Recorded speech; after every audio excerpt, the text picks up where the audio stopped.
Oke, baiklah. Bismillahirrahmanirrahim. Assalamualaikum warahmatullahi wabarakatuh. Iya, hai semuanya. Halo semua dimanapun kalian berada. Jadi kali ini Rais akan membawakan sebuah materi dari salah satu bidang marketing atau pemasaran, yang mana fokus kita kali ini adalah mengenai periklanan, advertising and marketing. Sebenarnya salah satu atau sebenarnya materi ini menjadi bagian daripada keilmuan pemasaran ya. Artinya banyak sekali yang bisa kita bedah dari pemasaran itu sendiri. Hanya fokus kita sekarang di kesempatan kali ini saya akan coba untuk membagikan tentang pembahasan advertising. Oke. Kita langsung masuk aja. Pembahasan kita kali ini ada tiga. Jadi saya akan membagi tiga bagian. Yang pertama adalah bagaimana memahami pentingnya periklanan dalam pemasaran. Karena kalau kita hanya tahu bagaimana periklanan itu sendiri tanpa memahami pentingnya di mana bagi pemasaran, nah tentu itu akan menjadi hambatan juga ya bagi yang melaksanakannya. Ketika sudah memahami betul pentingnya periklanan dalam pemasaran itu seperti apa, maka kegiatan periklanan ini sendiri akan menjadi perhatian bagi beberapa departemen ataupun memang yang ditugaskan pada bagian tersebut. Nah, yang kedua adalah kita akan membahas tentang periklanan sebagai bagian dari bauran pemasaran. Jadi kalau teman-teman pernah belajar tentang marketing mix atau bauran pemasaran, itu kan ada banyak pengembangan ya, yang ada yang beberapa peneliti mengembangkan bauran pemasaran atau elemen-elemen yang dalamnya itu ada jadi beberapa elemen gitu. Nah, salah satunya masuk ke kategori promotion. Kalau misalkan 4P ya, kan ada produk, price, place, dan promotion. Nah, periklanan ini menjadi bagian daripada promosi sebenarnya. Walaupun memang tidak hanya untuk tujuan periklanan itu sendiri sangat variatif ya, nggak hanya untuk mengenalkan saja, tapi juga mungkin ada beberapa tujuan strategis kayak misalkan membangun brand image kepada calon konsumen atau pasar dan sebagainya. Jadi nanti kita akan memahami juga bagaimana periklanan ini menjadi bagian daripada bauran pemasaran. Dan yang ketiga adalah penerapan strategi periklanannya. Nah, jadi terbuat teman-teman kalau udah paham terus strategi yang tepat tuh kayak gimana gitu kan, biar si si aktivitas periklanan kita ini tepat gitu kan. Nggak cuman kita buat iklan atau melakukan kegiatannya, tapi kita nggak menggunakan strategi yang tepat ke pasar yang sesuai gitu.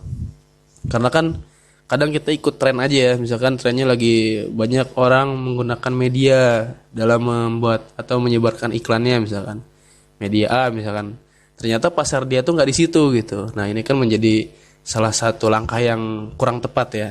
Nah, makanya bagaimana penerapan strategi ini juga harus kita bahas dalam agenda advertising and marketing ini. Oke, kita langsung. Saya kira ini yang pembahasan pertama tadi. Untuk memahami arti dari periklanan itu banyak sekali atau ada beberapa para peneliti atau pakar-pakar yang memang di bidangnya mengemukakan tentang periklanan, arti periklanan itu sendiri. Hanya saya akan mengkonversi atau mengkerucutkan aja ya. Jadi menyimpulkan bahwa advertising itu merupakan suatu komunikasi yang bersifat komersial atau non komersial. Jadi bisa yang tujuannya komersial atau enggak non komersial gitu kan. Jadi kayak misalkan beberapa contoh ya, nanti saya bahas secara spesifik. Hanya beberapa contohnya adalah kalau iklan itu tujuannya untuk non komersial, misalkan kayak iklan tentang layanan masyarakat kayak kan, terus kayak misalkan kesehatan dari pihak-pihak Kementerian Kesehatan misalkan, atau apapun itu yang memang tujuannya bukan untuk cari duit gitu, tujuannya bukan untuk komersil tapi untuk hal yang lain gitu, kayak tadi mengingatkan masyarakat soal kesehatan misalkan, atau dan lain sebagainya. Jadi periklanan itu sifatnya variatif ya. Nah, tentang suatu hal yang dituju berdasarkan sumbernya. Jadi siapa yang membuat iklan itu pasti tujuannya pun berbeda. Kalau perusahaan membuat iklan ya udah otomatis kan untuk cari profit gitu kan, cari peluang di sana, menyampaikan pesan-pesan. Jadi intinya adalah komunikasi tersebut ditransmisikan ke halayak sasaran dengan menggunakan media tertentu agar halayak mengenali. Nah, yang pertama supaya dikenali. Terus target yang mau kita iklankan itu bisa memahami apa pesan yang kita sampaikan. bahkan bisa mengikuti gitu. Jadi yang kita kayak tadi kan misalkan layanan masyarakat ya, iklan layanan masyarakat. Secara tidak langsung kalau terus-terusan di apa ditayangkan itu kan akan membuat suatu mindset ya yang tidak sengaja tertanam kepada penonton atau pemirsa gitu. Nah, itu si penerima pesan melalui iklan tersebut akan mengikuti anjuran dari isi iklan itu gitu. Entah itu misalkan pakai masker atau apapun itu ya tergantung tadi siapa sumbernya ya. Jadi ternyata gitu kan kalau sudah disampaikan iklan tersebut akan bisa dikenali tujuannya salah satunya memahami sampai mengikuti dan menjadikan pertimbangan keputusan yang terkait atas informasi yang diterima. Jadi bisa jadi orang tuh ketika bingung nggak tahu informasi sebelumnya, ketika dia dapat iklan tentang suatu produk misalnya atau barang atau jasa, mereka bisa mempertimbangkan keputusannya gitu. Ketika mau menggunakan produk A, pas lihat iklannya, wah menarik nih kan, ada hal-hal yang disampaikan gitu. Entah itu nanti pesannya itu mempengaruhi psikologis dia atau mempengaruhi keadaan dia gitu kan, kita nggak tahu ya. Nah itu balik lagi nanti ke strategi kita bicarakan secara spesifik. Nah selanjutnya adalah ketika kita sudah memahami, saya akan memberikan mencoba memperjelas atau mempermudah aja bagaimana kata kunci memahami iklan adalah yang pertama advertiser, si pengiklannya ya, si produsen iklannya, siapa yang buatnya atau sumbernya dari mana, yang diartikan bahwa individu atau kelompok yang ingin melakukan komunikasi pada khalayak sasaran tentang suatu hal. Jadi kata kuncinya ketika teman-teman memahami atau ingin memahami periklanan adalah salah satunya yang pertama sumbernya atau advertisernya. Yang kedua adalah ads atau iklan itu sendiri gitu. Materinya apa gitu kan yang menjadi informasi yang mau disampaikan itu seperti apa. Kebanyakan memang atau sangat dianjurkan biasanya iklan itu harus ada pesan persuasif gitu. Jadi harus kayak ajakan gitu kan. Karena memang tujuannya adalah seperti itu. Nah, yang ketiga adalah medianya. Medianya mau pakai apa gitu kan. Mau seperti apa. Kita jangan membatasi bahwa iklan itu harus tampil melalui media elektronik saja ya. Kebanyakan orang sering kali memahami bahwa iklan itu hanya muncul melalui produk-produk elektronik misalkan lewat TV, internet dan sebagainya. Padahal gitu kan secara offline pun banyak sekali iklan yang kita temui gitu, bahkan kita sendiri secara tidak langsung membuatnya gitu. Kayak iklan yang hanya disampaikan misalkan lewat kata-kata misalkan, kan itu juga bisa menjadi bagian daripada pesan yang ingin kita sampaikan secara nggak langsung gitu. Atau misalkan kedai-kedai di depan tuh suka kasih baliho, spanduk dan sebagainya. Itu kan juga sebenarnya merupakan bagian daripada iklan itu sendiri ya. Jadi ada pesan di sana, ada tujuan, siapa sumbernya juga jelas. Siapa yang mau diharuskan untuk membaca iklan itu atau melihat iklan itu kan pasti sudah tertarget gitu kan. Nah jadi media ini teman-teman tidak harus membatasinya hanya tentang produk elektroniknya aja. Nah yang terakhir adalah khalayaknya, siapa penerima informasi atau penerima iklannya. Baik itu pendengar, pembaca atau penonton. Makanya tadi saya katakan bahwa nggak hanya kita lihat di produk elektronik, padahal kita juga bisa mendengar iklan gitu kan. Iklan itu bisa didengarkan juga.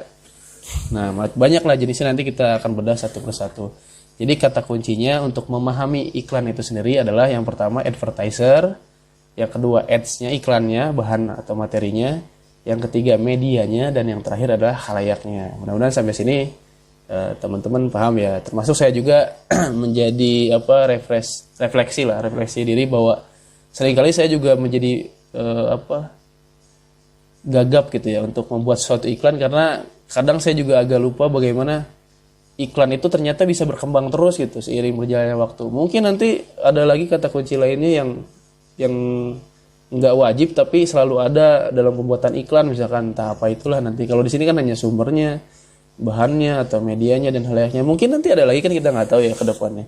Nah ini yang seringkali juga sebagai pebisnis atau para pengusaha atau para karyawan yang di bidang marketing harus pandai juga dan lihai melihat perkembangan zaman ya.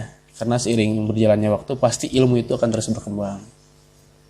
Oke, selanjutnya adalah, nah ini tadi di agenda saya katakan memahami pentingnya periklanan dalam pemasaran. Nah ini kita lihat sama-sama bahwa kenapa sih iklan itu menjadi sangat penting dalam pemasaran gitu. Emang kalau nggak ada iklan kita nggak bisa ya jadi melakukan kegiatan pemasaran.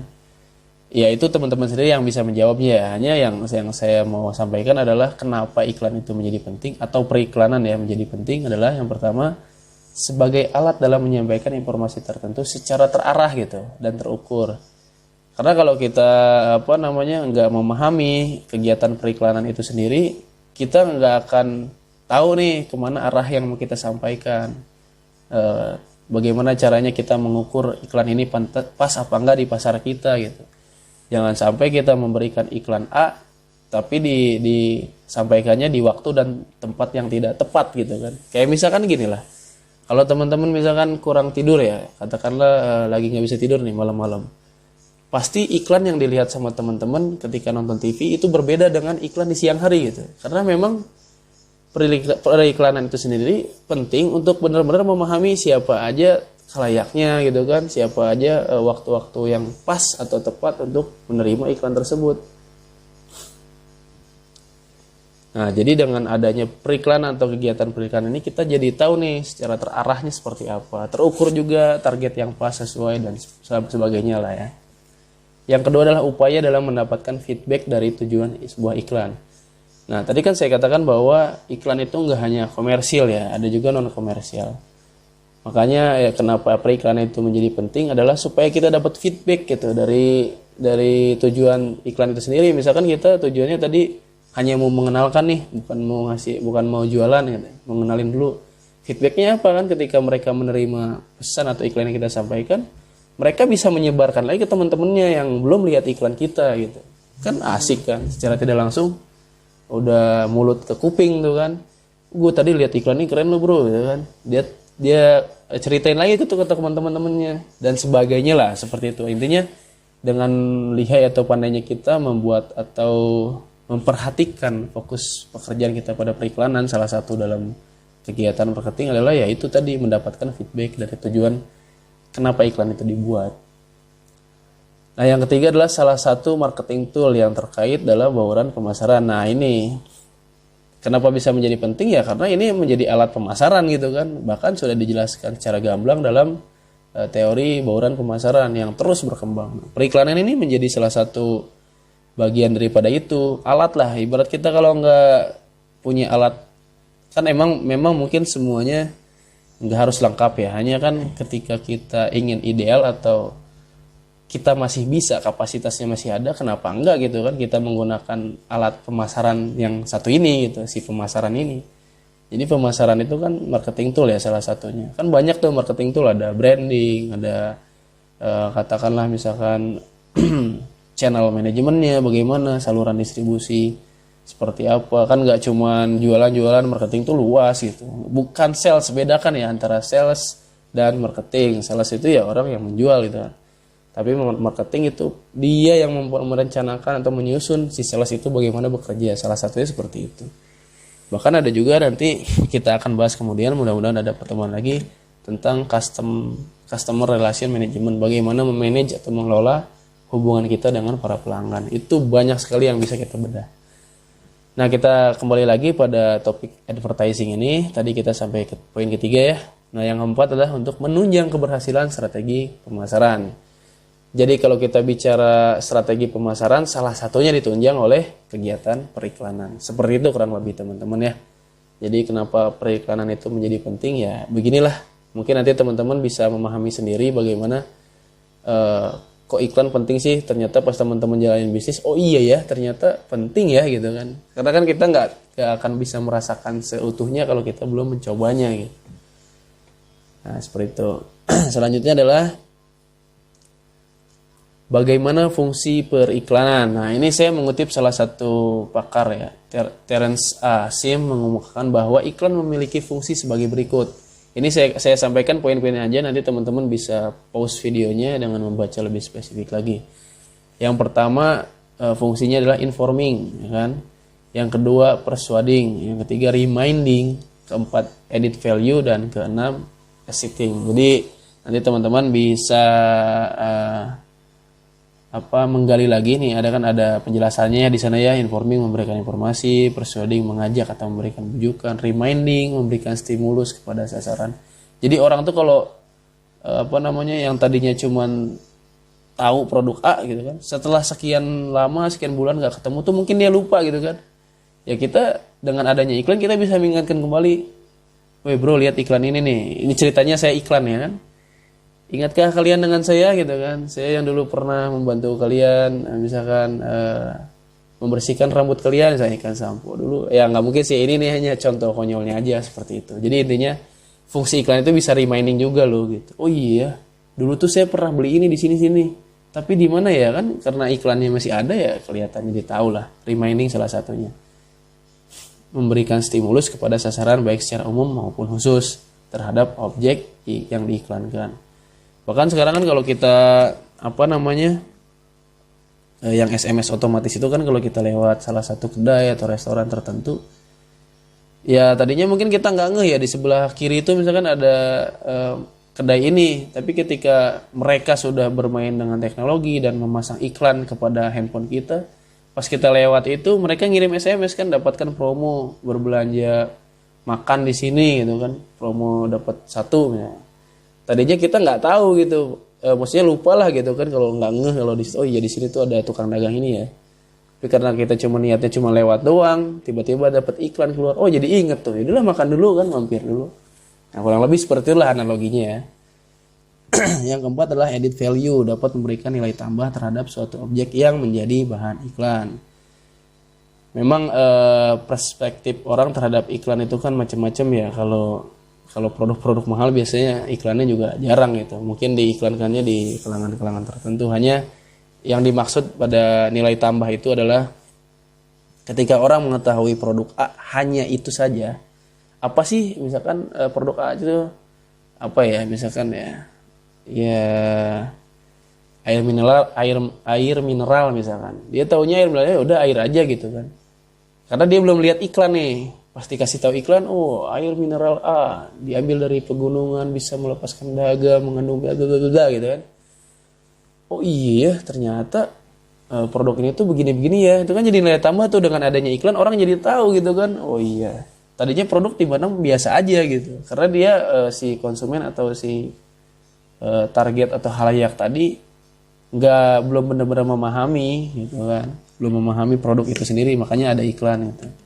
Terus setting sebagai upaya penunjang atau membatasi usaha pengiklan. Nah kalau ini sih sebenarnya hanya sebagai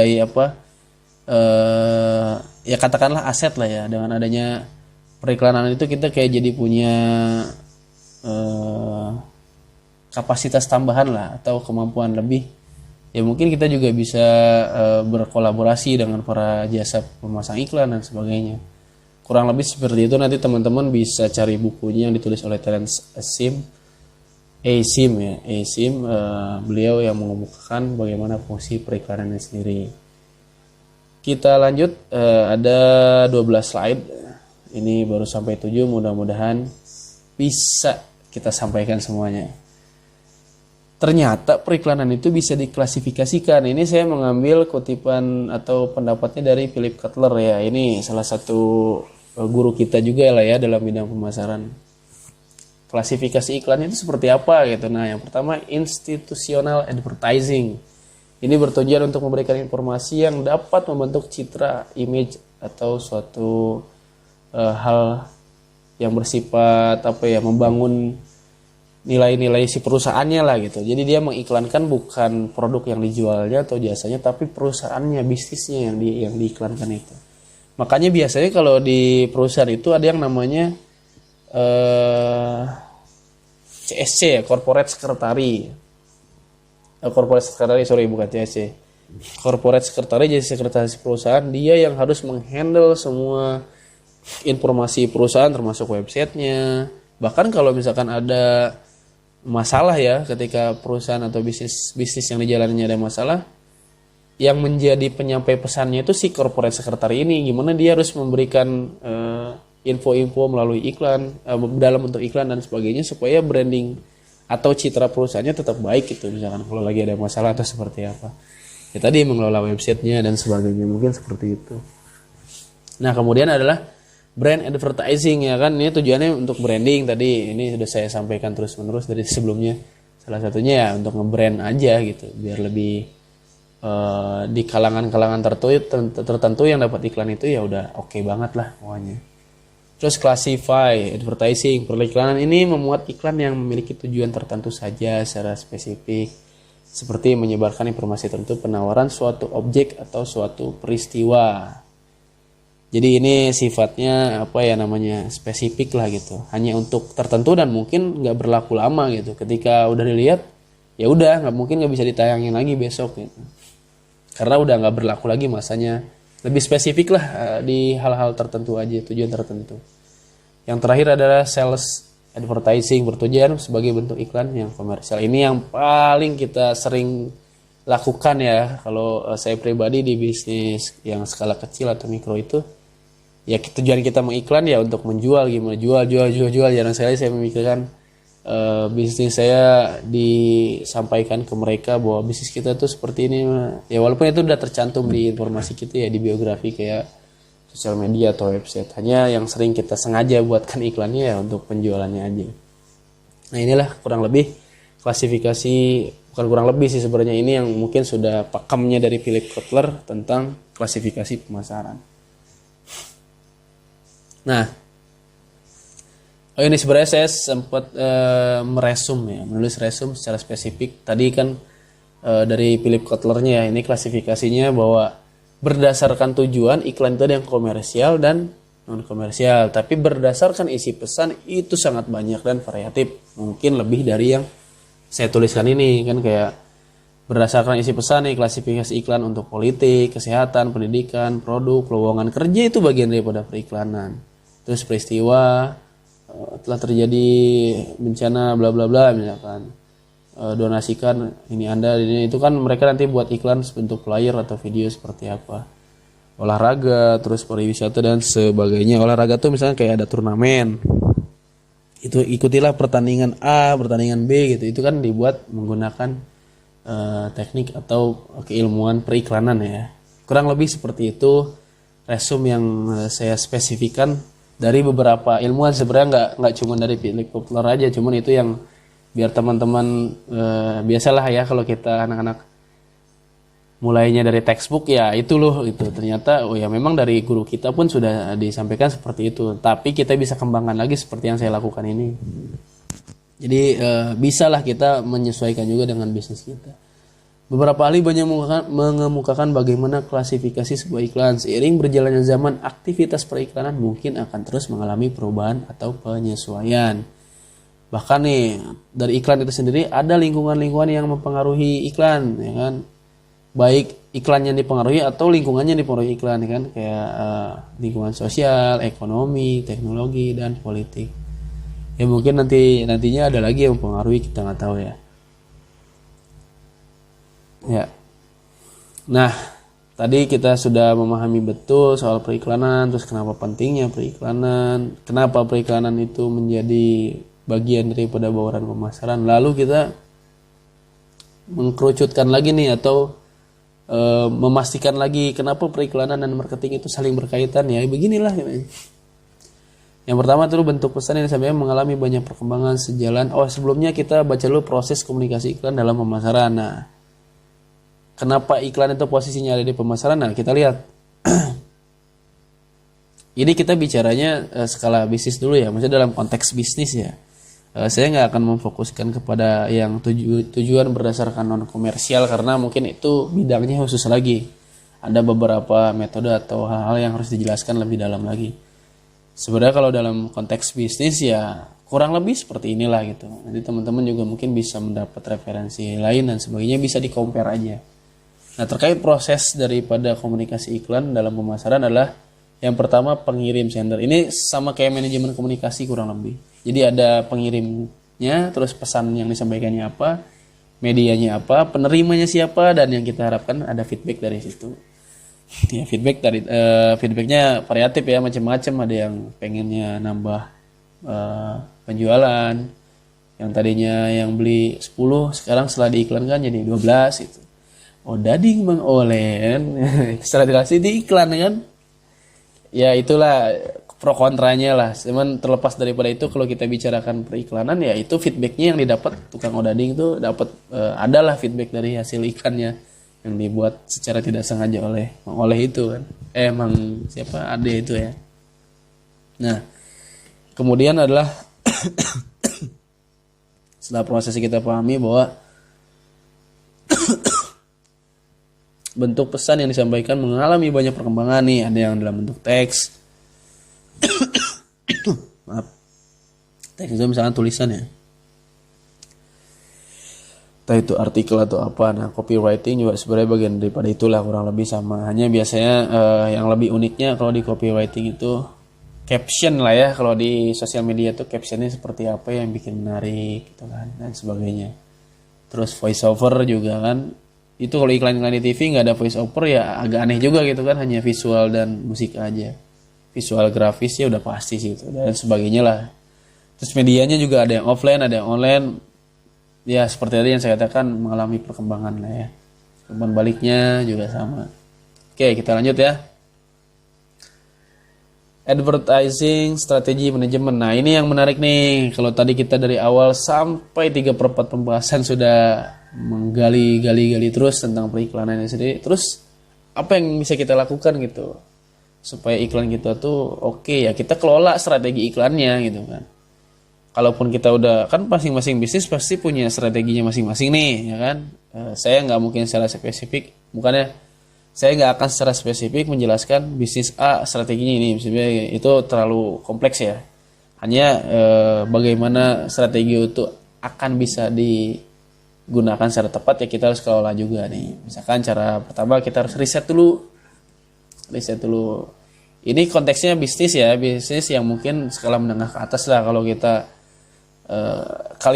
kata riset itu kan mungkin sebagian beberapa orang mempersepsikan kegiatan yang rumit ya. Sebenarnya dengan kita melihat aja itu kita udah riset, itu udah mengamati lah, kurang lebih seperti itu. Oh, pasarnya lagi bagus nih, lagi suka ikan cupang misalkan, lagi musim sekarang. Buat iklan tentang ini kan itu bisa di riset dulu ya. Ada apa namanya? Ada info dulu yang kita dapat untuk kita lakukan tindakan. Terus menentukan tujuan. Tadi tujuan untuk apa tuh kan banyak tuh klasifikasinya kan. Untuk branding kah, untuk sales kah, untuk apakah? Nah, tujuannya kita pastiin dulu.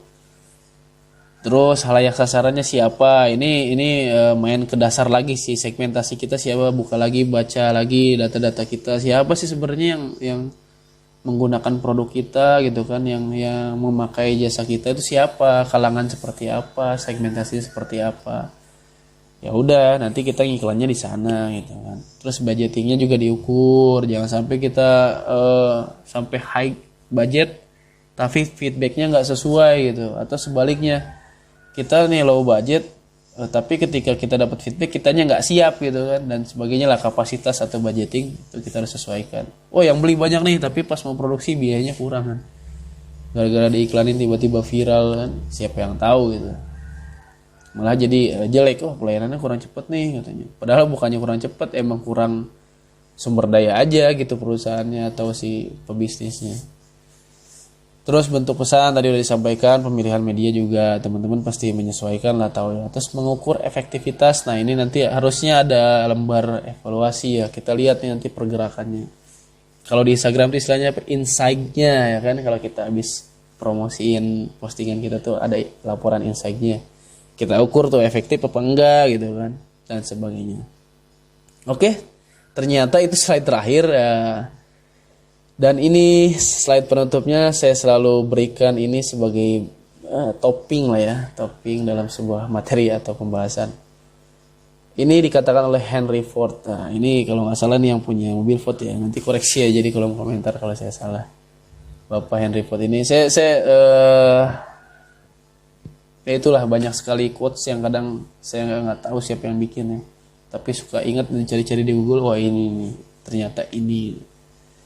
Kurang lebih mengatakan, bukan kurang lebih sih ya, teman-teman bisa baca lah ya dalam bahasa Inggris. Stopping advertising to save money is like stopping your watch to save time. Jadi menghentikan kegiatan periklanan itu, kalau untuk menghemat duit itu kayak kamu menghentikan waktu, menghentikan waktu ya untuk menghemat waktu, gimana ya kurang lebih. ya ngapain gitu kan, karena emang advertising itu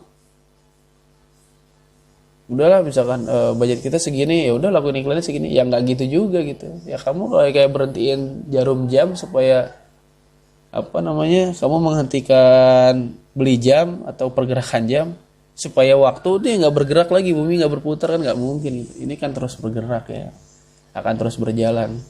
Ini agak rumit juga sebenarnya quotes ini, dianalogikan ke jam yang katanya ya terbatas ya. Itu ya, kamu menghentikan produksi jam atau menghentikan pergerakan jam untuk menghentikan waktu, nggak bisa. Ini kan hanya alat ya. Advertising itu ya juga hanya alat itu. Pergerakan atau dinamika pemasaran akan terus berjalan. Kurang lebih seperti itu dari saya. Terima kasih. Mudah-mudahan dapat dipahami dan bisa bermanfaat. Saya nggak berharap banyak. Saya hanya men-share atau membagikan apa yang pernah saya lakukan dan bisa saya kumpulkan materi-materi yang mungkin saya rangkum. Sedikit banyaknya juga saya pernah mengalami gitu kan. Nah, nggak mungkin saya secara ideal harus merasakan semua yang saya bahas gitu kan, karena tadi banyak banget gitu. Mungkin kalau saya lakuin dulu 60 tahun kemudian saya baru bisa sharing gitu. Saya kira teman-teman bisa menyerap atau menyesuaikan mana yang bisa diambil atau yang belum bisa diambil. Terima kasih dari saya gitu aja. Semoga sehat selalu dan sampai jumpa di video berikutnya. Saya Rais Caka undur diri.